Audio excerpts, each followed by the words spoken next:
Турмуштун ар бир тармагында жаңы муумдардын ишке аралашып келиши табигый процесс. Ансыз прогресс болууга мүмкүн эмес. Чыңгыз Айтматов, публицистика топтому.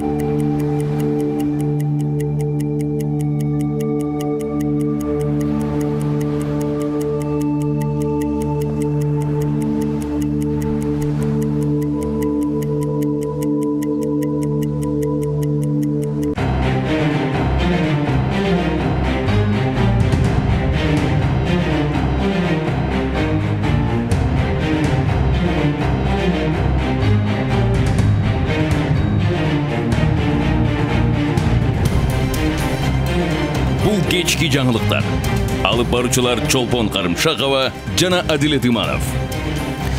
Ош шаарында каргашалуу окуя кече башы тайгазанга тийген улакчы каза болду. Ооганстанда суу ташкыны кесепеттен кеминде 30дан ашуун кишинин өмүрү кыйылды.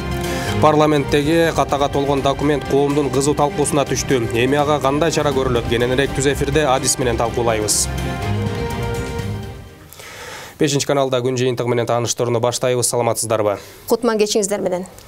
Башы тайгазанга тийген Оштун Мада айылынын 28 жаштагы тургуну Авазбек Майрамбек уулу кече 4-мартта каза болду.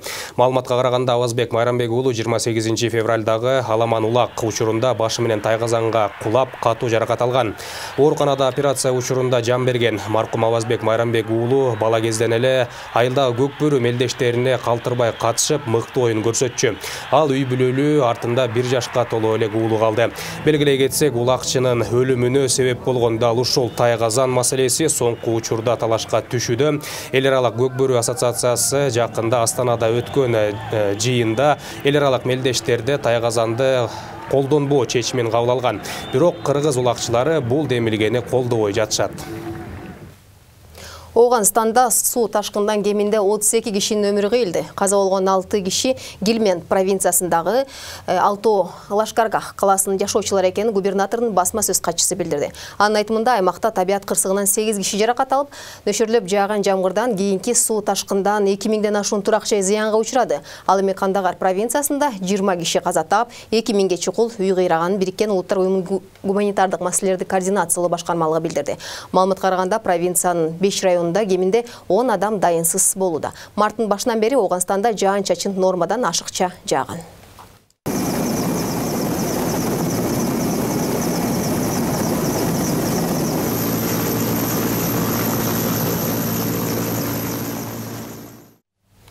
Эми кайрадан эле өлкөдөгү кабарлардан таласта катуу шамалдын кесепетинен мектептин чатыры жабыркады. Өзгөчө кырдаалдар министрлигинин басма сөз кызматы билдиришинче, кечки 5-тен 6:30га чейин Манас районунун Арал айылында катуу шамал жүргөн. Шамал Үсөнбаев атындагы орто мектептин 600 чарчы метр темир чатырын учуруп кеткен. Шамалдын ылдамдыгы такталууда, жабыркагандар жок. Башка кабарлардан Кыргызстан социал-демократтар партиясындагы ажырым тереңдеп партия 3 ара эми 3кө бөлүндү. Мурда партиянын легитимдүү төрагасы экс-президент Алмазбек Атамбаев КСДП Атамбаев кыймылын жыйналыштарынын бардыгы мыйзамсыз экени айтылып келсе, бүгүн жогорку кеңештеги КСДП фракциясынын лидери Иса Өмүркулов саясий кеңештин мүчөлөрү өзүнчө курултай өткөрөрүн жар салды. КСДП партиясы эми 3кө бөлүндү. Бүгүн жогорку кеңештеги КСДП фракциясынын лидери Иса Өмүркулов өзү партиянын саясий кеңешинен мыйзамсыз чыгарылгандыгын айтып, КСДП партиясынын саясий кеңешинин 35 мүчөсү жана жогорку кеңештин 5 депутаты 3-апрель күнү съезд өткөрөрүн билдирди. Съездге экс-президент Алмазбек Атамбаев жана Фарид Ниязов дагы чакырылат. Бул КСДП Атамбаевсыз кыймылынан дагы экс-президент Алмазбек Атамбаевдикинен дагы башка съезд. Иса Өмүркуловдун айтымында КСДП Атамбаевсыз кыймылы съезд чакырганга укугу жок. Себеби алардын бирөө дагы партиянын саясий кеңешинин мүчөсү эмес. Эскерте кетсек, КСДП Атамбаевсыз кыймылынын башчысы Сагынбек Абдрахманов 3-апрелде өлкө аймагынан келген делегаттардын съезди болоорун билдирген. Ал эми экс-президент Алмазбек Атамбаев КСДП партиясынын съезди 6-апрель күнү өтөөрүн айткан.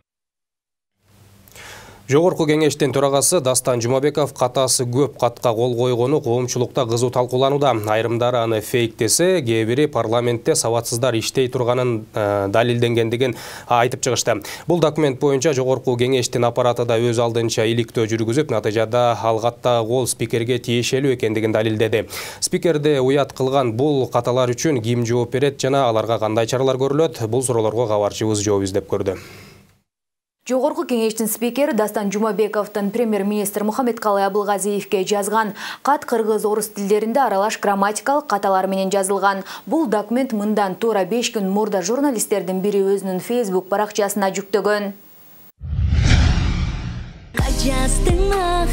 Катасы толтура, сүйлөшөлү деп жанаша отура. Катаңды оңдоп, кадырлуу болууга, түшкүндө келбей шайтандын колуна. Жаныма келсең, кылчайып карабайм, сүйкүмдүү сөзүңдү сүйүү деп санабайм. Көп катасы менен жазылган кат коомчулукка жарыяланары менен социалдык тармактын колдонуучулары тарабынан сынга кабылды. Анда айрымдары парламентте да сабатсыздар иштеп жүргөнү тууралуу пикир калтырышкан. Өтө өкүнүчтүү, жогорку кеңеште ушундай кызматкерлер иштеп жатышса, бөлүмдөрдө иштеген кызматкерлер жок дегенде жазганды билбесе, басма сөз кызматынын адистерине оңдотуп алышса болмок. Молодец деп сүйүнүп отура берели. 100 ката кетирсе да эмне кыла алмак элек. Таң каласың, азыр жогорку кеңешке деги эле мамлекеттик кызматка атайын эң сабатсыз, эң принципсиз, эң бети калың, эң сулуу адамдарды тандап алышабы? Же эң сабаттуулардын баары мигрант болуп тентип кеткен го? Ушундайларга орун бошотуп. Жогорку кеңештин аппараты коомчулукка тарап кеткен документ боюнча иликтөө жүргүзүп, чындыгында ал каттагы кол Дастан Жумабековго тиешелүү экенин тастыктады. Айтымдарында документ анын жардамчылары тарабынан толтурулган. Бул катты жогорку кеңештин төрагасы өз колу менен жазган эмес. Тиешелүү бөлүмдөрдүн кызматкери даярдап, төраганын колу, анын жардамчысы тарабынан факсимиле жолу менен коюлган. Жогорку кеңештин жетекчилигине күн сайын жүздөгөн документтер кол коюуга жөнөтүлөт. Алардын арасында сунуш берүүчү мүнөздөгү жөнөкөй документтерге көпчүлүк учурда факсимиле жолу менен кол тамга басылат. Убакыттын тардыгынан улам төрага мындай документтерге кол коюуда өзүнүн жардамчыларына жана адистерине таянат. Аталган кат боюнча кемчилик кетирген кызматкер тиешелүү жазага тартылмакчы. Жогорку кеңештин төрагасы Дастанбек Жумабеков жана аппараттын тиешелүү бөлүмдөрү бул окуяны өкүнүч менен кабыл алганын билдиребиз. Эл өкүлү Акылбек Жапаров төраганын мындай көп катасы бар катка кол койгонун өзүнүн эле эмес, эл ишенип шайлаган жалпы депутаттардын да аброюна шек келтиргенин айтат. Бул абдан уят нерсе болду. Анткени бизде мен билгенден 800-ге жакын жогорку кеңештин аппараттын кызматкерлери бар. Ошолордун болгон жамандыкка калып калды да. Аброюна аябай катуу шек келди. Бул эми биз мыйзам чыгаруу палатасы болгондон кийин биз жок дегенде кагазды ынтыксыз жазганды билишибиз керек да. Мен ойлоп атам, бул деген жогорку кеңештин аппараттын жетекчисине жана ошо жогорку кеңештин биздин төрагабыздын тегерегинде жүргөн советник, помощниктердин баары мындай жумушка иштебеш керек да. Депутат Айнура Алтыбаеванын айтымында анын дарегине күн сайын жүздөгөн каттар келет, бирок анын баарын өзү жазууга убактысы жетпегендиктен жардамчыларына ишенип тапшырарын билдирди. Биз өзүбүз өкмөткө кайрылабыз. Эми ар кандай да маселе боюнча көптөгөн кайруулардын, каттардын көлөмү аябай чоң да. Ошон үчүн чындыгында мен өзүм колумда иштеген жардамчыларыма ишенем. Эми аталган кат боюнча кемчилик кетирген кызматкерге карата тиешелүү жаза колдонулары айтылды. Мындай окуядан кийин жогорку кеңештин аппараты канчалык деңгээлде сабак алып кызматкерлердин санына эмес, сапатына көңүл буруп башташат, аны убакыт көргөзөт. Айтолкун Анапияева, Тилек Аскатбеков, 5-канал. Жогорку кеңештеги сабатсыздыкка байланышкан теманы студиядагы маек менен улантабыз. Коногубуз белгилүү филолог, этнолог, профессор Сулайман Кайыпов. Саламатсызбы агай, кош келипсиз биздин студияга. Эми ушу жогорку кеңештин төрагасы өкмөт башчысына жолдогон каты мындай сабатсыз бир нече каталар менен жазылышын кандай карасак болот? Негизи эле бул көрүнүш эмнеден кабар берет? Бул албетте абдан өкүнүчтүү кат экен. Анткени азыр элдин баардыгы ошону талкуулап жатат. Мен да көрдүм. Эми андай болбош керек болчу, бирок болуп калыптыр. Бул болбош керек эле. Эми мындай да бул өлкөдө, биздин өлкөдө айрыкча 5 жерде ката кетирилбеш керек. Ал ката кетирген кишилерде кечирилбеш керек да.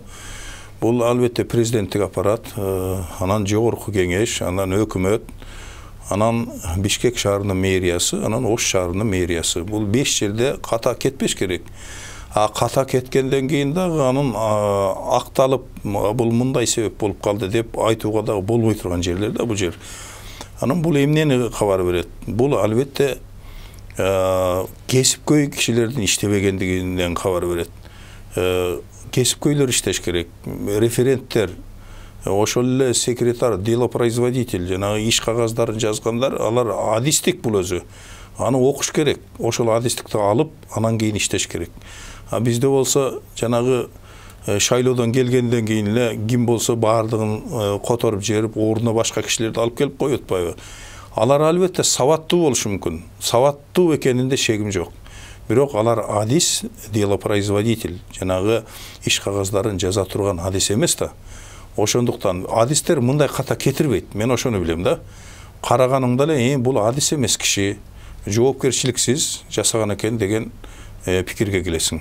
Демек, муну бир кандайдыр бир кыргыз тилинде орфографиялык өзгөрүүлөрдөн улам балким ушундай бир мамлекеттик каттардан ката кетет деп айтсак, бул одоно көрүнүш болуп калат. Жок, ал мисалы үчүн тилчилердин жасаган ишинен, изилдөөсүнөн же болбосо орфографиядан кеткен деп айтууга мүмкүн эмес. Бул жерде орфография эмес да, бул жерде стилдин өзү ката болуп атат, грамматика ката. Андан кийин жөн эле сөздүн жазылышынан ката кетип калганда албетте орфографияны билиш керек. Бирок орфография турат да.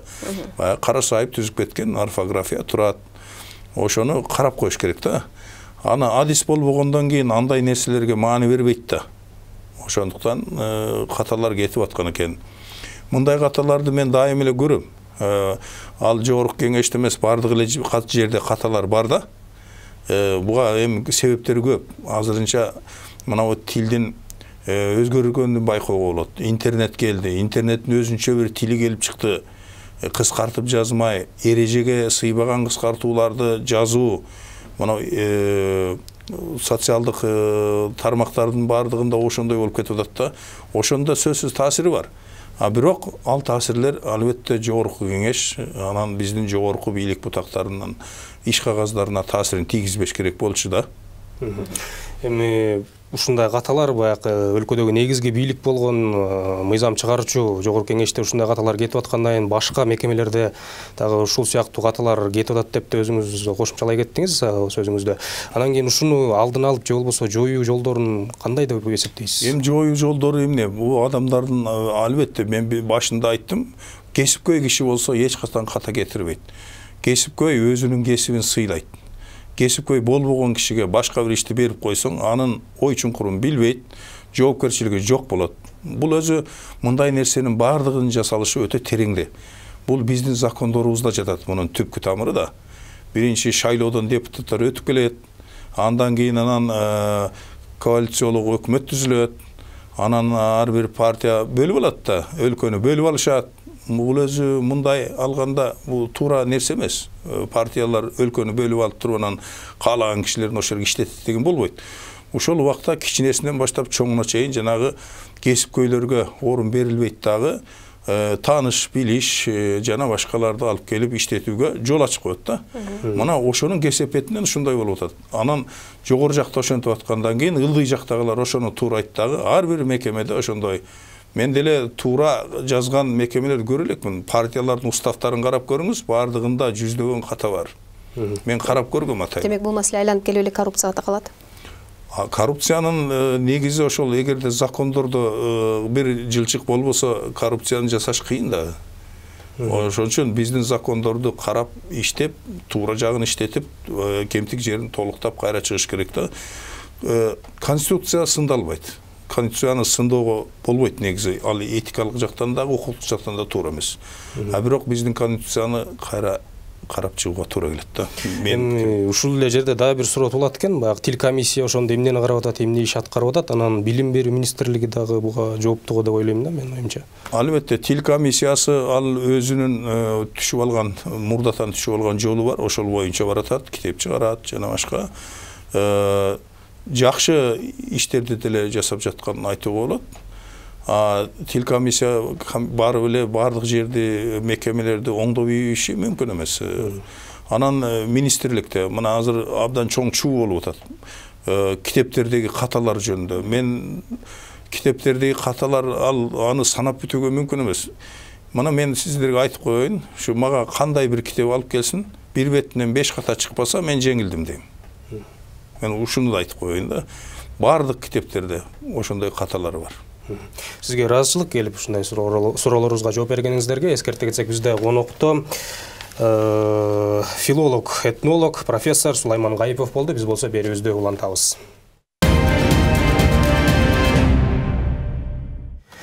Кече укук коргоо уюмдарынын өкүлдөрү премьер-министр Мухаммедкалый Абылгазиевке ички иштер министри Кашгар Жунушалиевдин кыйноолорго каршы күрөштүү тажрыйбасын көзөмөлгө албагандыгы үчүн моралдык жоопкерчиликке тартуу сунушу менен кайрылуу жөнөтүштү. Андан тышкары ички иштер органдарынын кызматкерлери тарабынан кыйноолор жана күч колдонуу тажрыйбасын жоюу маселесин өкмөттүн деңгээлинде карап чечип берүү да сунушталган.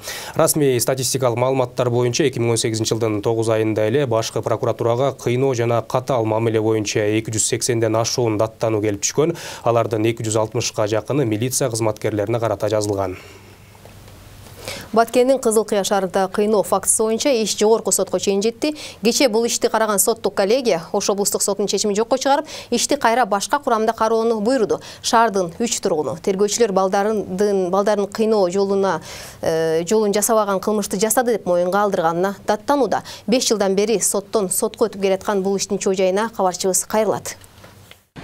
Баткен областында Кызыл Кыя шаарынын тургундары менен тергөөчүлөрдүн ортосундагы иш кече жогорку сотто каралды. Анын коллегиясы Ош облустук сотунун чечимин жокко чыгарып, бул иш кайра башка курамда каралсын деп буйруду. 2013-жылы 3 бала жолдо баратып, бычакталган өспүрүмдү көрүп, тез жардам чакырып, аны ооруканага алып барганын айткан жана ал кийин кайтыш болгон. Ал баланы ким өлтүргөнүн тергөөчүлөр убагында тапкан эмес. 7 айдан кийин жардам берген 3 баланы бул ишке кылмышкер деп тарткан. Ал балдардын ата-энелеринин айтымында тергөөчүлөр биздин балдарды кыйнап, күнөөнү моюнга алдырышкан дейт.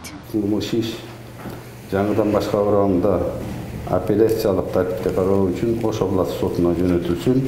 Балдарымды вообще уруп салган. Мен балдарым көчтөрүн чыгарып, бары жогун көгала кылып уруп таштаган, элек даже пистолеттер менен коркутушуп, мен эне катары ошолордун немесе күйөм да. Просто мен баларым оорукчан болуп калса, эмне болот этек оорукчан. Жыныстык жагы электрошок кетип, эт ошолор балалы болбой калса мен эмне кылам? Эмне ким бул жерде күнөөлүү? Өлгөн баланын апасынын айтымында шектелген балдар сотко келген эмес. Ата-энелери аларды Россияга качырып жиберген. Ооруканага баламды мен алып баргам. Анын бооруна бычак сайылган. Операциядан чыкпай калды дейт ал. Менин оюмча булар өзүнүн балдарын акташып атат да. Бирок ошондо действительно эле ошо балдар өз моюнуга мен өлтүрдүм, акам бычак сайды, акам кармап турду, жыргал кармашты үчөөлөп сайды деп өзүрө айткан. Прокуратурага келгенде айткан. Айтып алып, кечирип сураган апасы ямчы, кечирип кой деп жерге жатып алган. Бул иш боюнча 6 тергөөчүгө кылмыш иш козголуп, Кызыл Кыя шаардык соту аларды октябрда камакка алган. Бирок Ош областык соту тергөөчүлөрдү ноябрда актап салган. Тергөөчүлөрдүн жактоочусунун айтымында, облустук соттун чечимин жогорку сот эмне үчүн жокко чыгарганын ал түшүнбөйт. Азыр эки жактан чырлар көп болуп атат. Ошол себептен дагы соттошконго фактылар бар дейт ал. Аныктама толугу менен окулган эмес. Аны биз даяр болгондон кийин алып, кат жүзүндө расмий түрдө алар жазып бизге бергенден кийин биз көрөбүз. Бул тергөөчүлөрдүн үстүнөн дагы бир канча кылмыш иштери ачылган. Мисалга, Манас Абдимиталип уулу дагы жабыркаган. Аны өзүнүн унаасынын ичинде сабап, акча талап кылышкан. Кийин бул иш боюнча сот иштери жүрө баштаганда тергөөчүлөр кайра өздөрү акча сунуштап, арызыңды кайтарып ал, сотту токтот дешкен. Сотту азыр жакшы чечим бизге чыгарып берди. Аркы соттор областнойго бардык, райондорго бардык, ал жактарда жүрдүк. Ал жактарда бизде Кыргызстанда явнайлар акчаны алып эле мени мага против кылып коюшкан. Ошол соттордо булар башында мага 100 000 сом предлагать этишкен, анан кийин экинчи сотто 5 000 доллар предлагать этишкен, анан аягында 20 000 долларга чейин ставкасы көтөрүлүшкөн. Укук коргоочулар элди коргойбу же өз кызыкчылыктарын ойлойбу? Кийинки боло турган соттор адилеттүү чечим чыгарып, адилеттүүлүк орнойбу? Аны эми Ош облустук сот чечет. Назипа Камилдинова, Талас Аманбеков, 5-канал. Эми адаттагыдай эле жаңылыктардын экинчи бөлүгүнө өтөбүз. Тамтыгы чыккан жолдор күн жылыгандан тарта Бишкек шаарынын айрым көчөлөрү менен жүрүүгө таптакыр мүмкүн болбой калууда. Кыргызстанда күйүүчү майдын баасы жасалма түрдө кымбатталып жатканы тууралуу маалымат тарады. Анын чын төгүнүн алдыңкы мүнөттөрдө көрө аласыздар. Бүгүн ак калпак күнү. Ал бир эле Кыргызстанда эмес, чет өлкөдө да салтанаттуу белгиленди. Бүгін президент Сооронбай Жээнбеков жогорку соттун төрайымы Гүлбара Калиева менен жолугушту. Анда жүрүп жаткан сот укуктук реформа жана жакында өткөрүлө турган судьялардын 11-чи курултайы боюнча маселелер талкууланды. Курултайга 400-гө жакын судья, 100-гө жакын мамлекеттик органдын өкүлдөрү катышат. Ал эми мамлекет башчы өлкөдө жүргүзүлүп жаткан сот укуктук реформанын алкагында судьялар корпусу коррупциялык элементтерден тазаланып, ачык айкын ишмердик жүргүзүп, жарандардын адилеттүү сотко ишенимин кайтарышы керектигин айтты. Кошумчалай кетсек, бүгүн сот системасынын кызматкерлеринин кесиптик майрамы. Бул күн менен да президент Сооронбай Жээнбеков жалпы сот тутумунда иштеген кызматкерлерди куттуктады. Жогорку кеңештин эл аралык иштер, коргоо жана коопсуздук боюнча комитети Кыргызстандын Ооганстан, Жапония жана Бельгиядагы жаңы элчилерин дайындоого макулдугун берди. Тактап айтсак, Мирослав Ниязовду Ооганстандагы, Мирлан Арстанбаевди Жапониядагы жана Мухтар Жумалиевди Бельгиядагы элчилик кызматка дайындоого макулдук берилди. Башка кабарлардан Жапония Кыргызстандын мектептерине тамак аш уюштурууга жардам берет. Бул тууралуу Бириккен Улуттар уюму билдирди. Бул үчүн Жапон өкмөтү Кыргызстанга грант түрүндө 6,25 миллион сом бөлдү. Ал Ош жана Жалал Абад облустарындагы 8 мектептин окуучуларына ысык тамак уюштуруп берүүгө багытталат. Каражат мектеп ашканаларындагы өндүрүштүк жабдыктарды сатып алууга жумшалмакчы.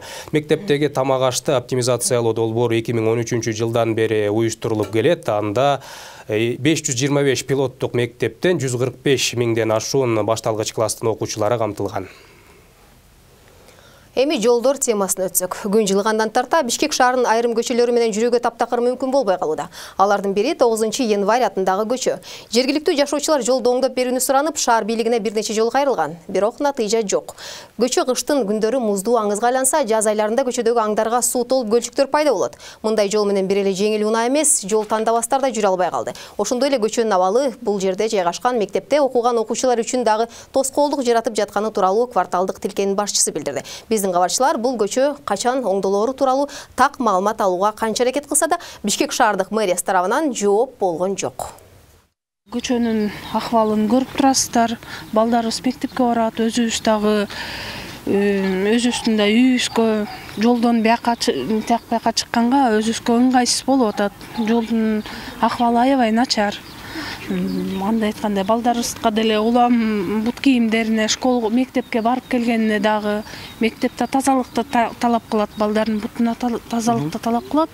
Бирок жолдун шарты менен басып барганга балдарыбызга деле шарт жок, өзүбүзгө деле шарт жок. Жолдор темасын улай Чүйдүн Новопокровка айыл аймагында 1 миллион сом бөлүнүп, былтыр эле асфальт басылып бүтө турган жол дале аякта элек. Жергиликтүү тургундар өткөн жылы ал жолго төгүлгөн топурактар балчыкка айланып, мурдагысынан да жаман абалга келгенин жолду оңдогон фирма өз ишин так аткарбай жатканын айтышууда. Кабарчыбыз аталган айылга барып, жолдун абалы менен таанышып келди. Бул Кыргызстанда кооз көлдөрдүн бири эмес, ошондой эле балык улоочу жайларында бири эмес. Бул Бишкек шаарынын четиндеги Новопокровка айылындагы унаа жолдогу көлмөк. Өзүңүздөр көрүп тургандай, азырынча бул жерден эч кандай балык кармай алган жокмун. Балык өрдөй элекпи же белгисиз. Бирок негизи бул жолго бөлүнгөн акчага бул жада калса бул көлмөрдүн алтын балык да кармап алса болчу. Анткени өткөн жылы бул жолду асфальттоого 7 миллионго чукул акча бөлүнгөн. Бирок өзүңүздөр көрүп тургандай асфальтталган эмес. Анткени бул жолду оңдоого милдеттендирилген фирма ар кандай шылтоолор менен дале болсо жолду оңдобой келет. Бул жолду асфальттоо иши өткөн жылдын август айында башталган. 30 күн аралыгында, тактап айтсак, сентябрь айынын башында аякташы керек эле. Бирок жада калса жыл аягына чейин да бүтүрө алышкан эмес. Өткөн жылы эле жергиликтүү бийликтин өкүлдөрү жол оңдогон фирма мөөнөттү сүрүп жаткандыгын билдиришкен болчу. Азыркы күндө срок сдачи ровно 30 күнгө кечигип атат подрядчик. Мага ал биз кат жазганбыз, ушу бүт кечиккен эмелер кат берди да, ушу асфальтта бетонный заводу сынды, ошондой эмелер менен эметип атат да. Бул подрядчиктин күнөөсү кетип атат да. Ал эми жол оңдоону көзөмөлдөгөн техникалык көзөмөл кызматы аба ырайы жакшы болуп турса, 2018-жылдын ноябрь айынын аягына чейин аталган фирма жолду асфальттап бүтүрөрүн кабарлашкан эле. Асфальт завод бузулуп калды деп турат, анан битум жок болуп атат деп атат. Анан вроде азыр ошонун маселенин баары тең чечилди дейт. Эгерден погода азыр 18 градусга чейин жылыйт деп атат. Эгерден жылыса нормально, анда бүтөт жумуш бардыгы тең. Андан бери жыл айланып кетсе да иш ордунан жылган жок. Новопокровка айыл аймагынын башчысы Мирлан Кыдыкеев жолду оңдогон фирма ушул жылы оңдоо иштерин аягына чыгарабыз деп милдеттенме алганын айтат. ошол эле фирманын өзүнүн обязательствосы бар. Ошо жолду аба ырайы толук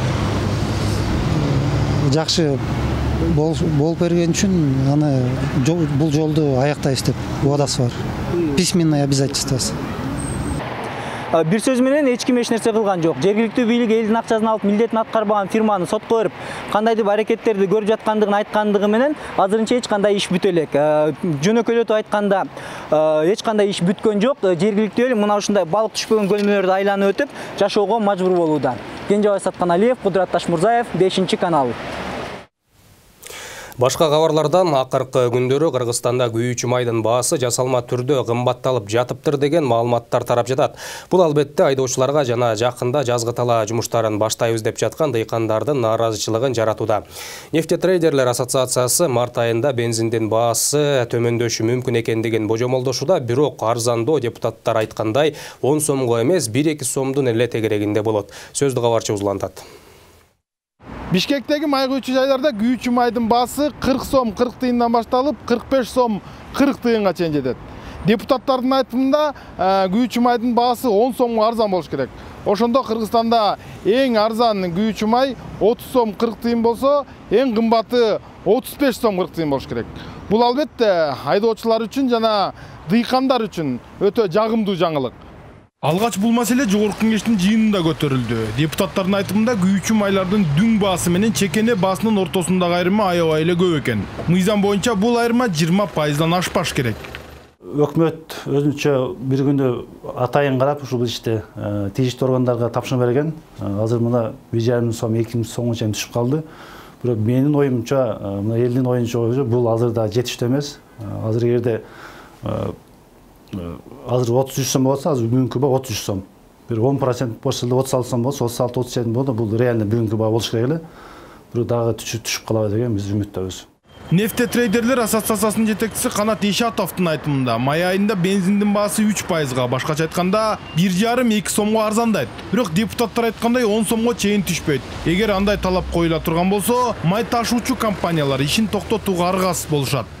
Өзүбүздүн мунасатчылардын бааларын кадыр көргөндө дүң баа менен чеке баанын айырмасы 7 сом 8 сомго чейин айырма бир кээ баягы немелеринде бар экен, маркаларындачы АИ 92 деген бензиндин маркасында ошондой бар экен.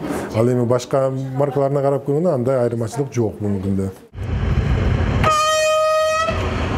Учурда Кыргызстанга күйүүчү май Орусиядан гана келет. Казакстан бизге арзан баада 1 миллион тоннага чейин күйүүчү май экспорттоого даяр экендигин былтыркы жылдын күз айларында билдиришкен. Бирок азыркыга чейин келишимге кол коюла элек. Тийиштүү документтерди даярдоону создуктуруп жаткан өкмөт мүчөлөрү жогорку кеңеш депутаттары тарабынан катуу сынга алынды. Күздөн бери ошондок национальный компания Казмунайзаттын орун басары Тиесов ошо күзүндө эле 2018-жылы айтыптыр да, биз деген расчет кылып атабыз, күздөн баштап бензинди Кыргызстанга поставка кылабыз. Ошондо деген болжолу менен Кыргызстан, Өзбекстан, Тажикстандар менен 400 000 тоннаны поставка кылабыз. 2019 болсо объемун деген 1 миллионго чейин жеткиребиз деп айтып атса, жарым жыл өтүптүр. Эмнеге Кыргызстандын кымбат бензинин биз колдонуп жатабыз, кайсы жерден түшкөн? Эмнеге биздин өкмөтүбүз, эмнеге биздин экономика министрибиз элди ойлобойт? 10 сомго бензин түшсө, жарандарды ойлой турган киши жокпу? Бүгүнкү күндө келишим боюнча сүйлөшүүлөр жүрүп атат. Бир пункт боюнча алар өзлөрүнүн Министерство иностранных дел нам нужно согласовать деп ошого тайм-аут алышкан. Биз деген эртең видеоконференциябыздан ошол маселелерди чечип ошо уже на финишный прямой аз калды уже. Нефтетрейдерлер калкты сапаттуу күйүүчү май менен камсыз кылуу милдетин өз моюндарына алышкан. Ассоциациянын аткаруучу директорунун айтымында, Казакстандан контрабанда жолу менен келген бензин нефтетрейдерлердин ишине аябагандай эле жолтоо болуп жатыптыр. Ошо контрабанда биз мындай айтып келсек, ошо биздин жылдык баягы сарптоонун 20%-на чейин ошо контрабанда түрүндө дагы Кыргызстанга кирип атат деген бар. Ошон үчүн биздин баягы мунай сатуучулардын баалары баягы кымбат баада 2 ай мурун сатып алган боюнча кармалып турат дагы. Ал эми могу контрабанда алып келгендер, алар арзан баада бүгүнкү күндө мына Чүйдө, Таласында, областында, туугандарында бүгүн ошол көрүнүктөр бар да. Жакын күндөрү жазгы талаа жумуштары башталат. Дыйкандар үчүн бензин эмес, дизелдин баасы маанилүү. Бирок Орусияда акыркы 2 айдан бери дизелге болгон дүң баанын жогорулап жатканынан улам Кыргызстанда күйүүчү майдын бул түрүнүн арзандашы күтүлбөйт. Болот Абдыжапаров, Бакыт Кошалиев, 5-канал. Шарты катаал тоо коюнунда жайгашкан 8 токой чарбанын бакчаларына күндүн нурунан электр энергиясын өндүрүүчү жабдуулар жеткирилди.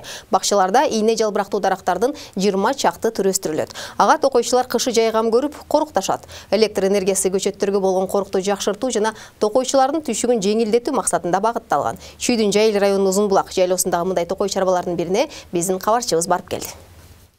Токойчу Шаршанбек Дадаев 5 жылдан бери электр жаргысыз тоо коюнунда жайгашкан көчөт бакчада жашап эңмектенип келген. Эл жашаган аймактан 20 чакырымдай алыс бакчага жер кургамайын темир кыргымак жүрбөйт. Мына ушундай шарты катаал жерде эмгектенген токойчунун түйшүгү эми бир аз да болсо жеңилдеп, ага күндүн нурунан электр жарыгын өндүрүүчү жабдуу жеткирилди. Учурда тамак аш даярдоодо, түнкүсүн көчөттөргө көз салууда электр жарыгын пайдаланып жатат.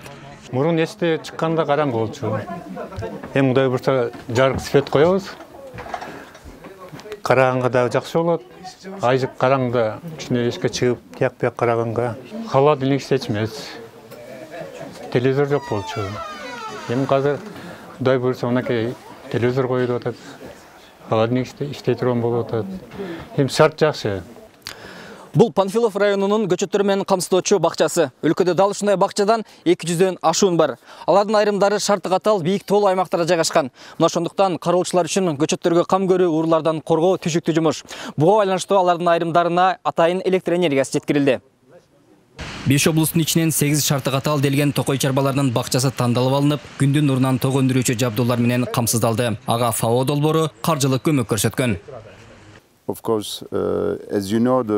Кыргызстанда токойлордун аянты кичинекей. Мына ошондуктан биздин долбоор токойду кеңейтүү, экологияны сактоо максатында кызматташып келет. Көчөттөрдүн корugун бекемдөө, токойчулардын шартын жакшыртсак көзгө көрүнөр жыйынтыктарга жетебиз деп ишенем.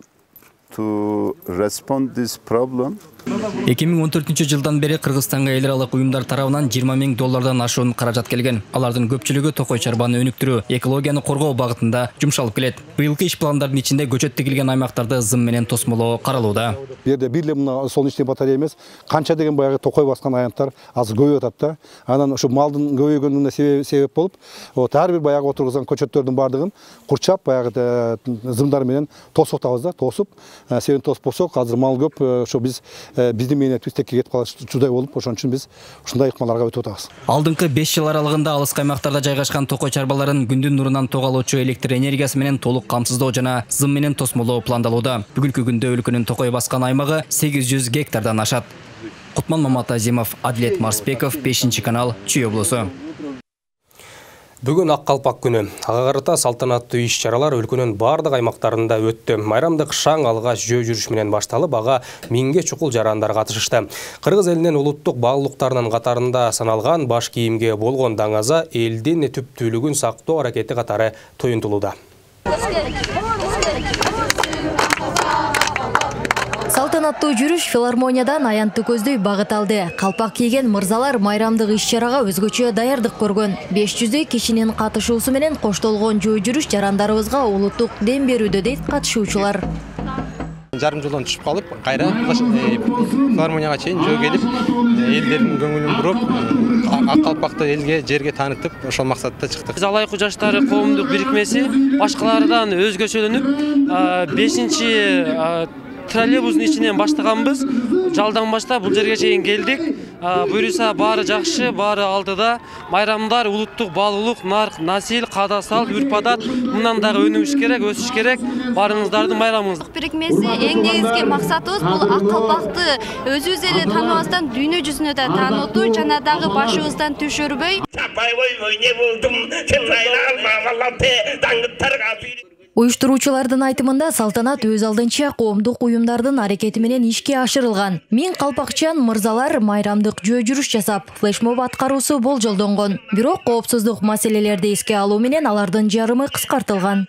Ушун мамлекеттик деңгээлде ушуга каражат бөлүп, ушуну майрамды бир календарга кызыл кылып киргизсе туура болмок деп ойлойм. Себеп дегенде кыргыз улутунун сакталышы, кыргыз элинин мындан кийинки баягы ушул маданияты сакталышы ушундай бир майрамдарга көз каранды деп ойлойм.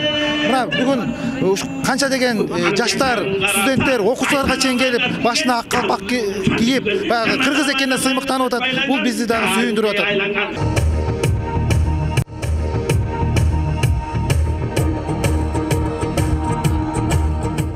Элибизде 2011 жылдан бери дал ушул күндү калпак күнү катары майрамдап келүүдө. Ал эми расмий түрдө 2016 жылы катталган. Өзгөчө демилгечи топтор жана ошондой эле шаар тургундарынын колдоосу менен бул күн дагы өзгөчө майрам менен коштолууда. Баш кийим ата-бабаларыбыздын мурасы катары саналып, өзүнө терең философияны камтыйт дейт салтка айланган иш-чарага күбө болгон шаар тургундары. Калпак аркылуу кыргыздар адамдын жашын, коомдогу абалын билишкенин да кошумчалады. Жакшы да бул уюштурган абалдан сонун болду. Өзүбүздүн көркүбүз, өзүбүздүн жүзүбүз ала тоос жаркырап турат. Бизде баш кийим кийип, ала тоодой болуп жаркырап жүргөнгө эмне жетсин? Элибизде жакшылык, тынччылык, аманчылык болуп, мамлекетибиз күлдөгөн мамлекеттерден болсун. Бүгүнкү күндө да байыркы улуттук баш кийим өлкөбүздө кеңири колдонулат. Калпакты ардактуу, кадырлуу адамдарга сый катары тартуулап, майрамдарда, жумуштарда, кадимки турмуш тиричиликте кийишет. Ушул өңүттү көздөө максатында иш-чара улуттук китепканада да өткөрүлдү. Калпак эмнеден келип чыккан, ал эмне маанини билдирет, биздин кийимдерибиз кандай тигилет, кандай маанини камтыйт, аны кандай куракта кийет. Ушул боюнча мына бүгүн докладдар жасалат. Бул биздин окуу жайлардын бардыгына жайылталы деп турабыз. Ошондой эле мына биздин атайын коомдук уюмдар тарабынан дагы, ушу демилгелүү уюмдар тарабынан дагы бүгүн жер-жерлерде бул майрамдын маанисин арттырган иш-чаралар өтөт. Ак калпак тоолордун жана тазалыктын символу. Анын формасы Кыргызстандын ак кар көк муз баскан тоо чокуларын элестетет. Кыргыздардын Манас эпосунда да кыргыздар калпагы башынан түшпөгөн эл деп айтылат. Калпакка болгон мамиле кыргыздарда өзгөчө. Аны таза кармап, ыргытып же тегеретишпейт. Эки колдоп гана чечүү зарыл. Айтынок Султанова, Денис Курганов, 5-канал. Ак калпак күнүнө карата өткөрүлгөн иш-чара бир эле Кыргызстан менен чектелген жок. Буларда Сауд Аравияда Camel Fest эл аралык фестивалине катышып жүргөн кыргыз жарандары да салтанаттуу белгилешти. Ага 600гө жакын адам катышса, алардын ичинен 400гө жакын мырзалар ак калпак кийип, араб элин таң калтырышкан. Бул боюнча коомдук активисттердин бири Союзбек Надырбеков билдирди. Кыргызстаныбыздын ак калпак эч качан жерге түшпөсүн. Ак калпактай ак болуп, келечекте ушул өнүккөн өлкөлөрдүн катарына кирет деп биз терең ишенебиз. Жалпы кыргыз элимди дагы бир жолу ак калпак күнүңүздөр менен куттуктап кетмекчимин. 5-каналда күн жыйынтыгы менен тааныштыңыздар. Кезегеми баяндамачыбыз Нарнаевдин кеп ошондо берүүсүндө. Нар мырза, бүгүн сиз ушу экс-президент Алмазбек Атамбаевдин кеңешчиси Мира Карыбаева карата ачылган кылмыш иши тууралуу кеп козгогон турасыз. Ачылган, ачылбаган азырынча так белгисиз, бирок кылмыштын деңгээли канчалык? Анысын мен билбейм, кандай күнөө коюлат, эмне болот, бирок жанында жүргөн, жанагы музейди куратор болбосо дагы көзөмөлдөгөн, кандай бир жооптуу болгон. Сизге да тунук эфир, биз болсо ушун менен коштошобуз. Кайрадан эфир аркылуу амандашканча саламатта туруңуздар. Саламатта калыңыздар.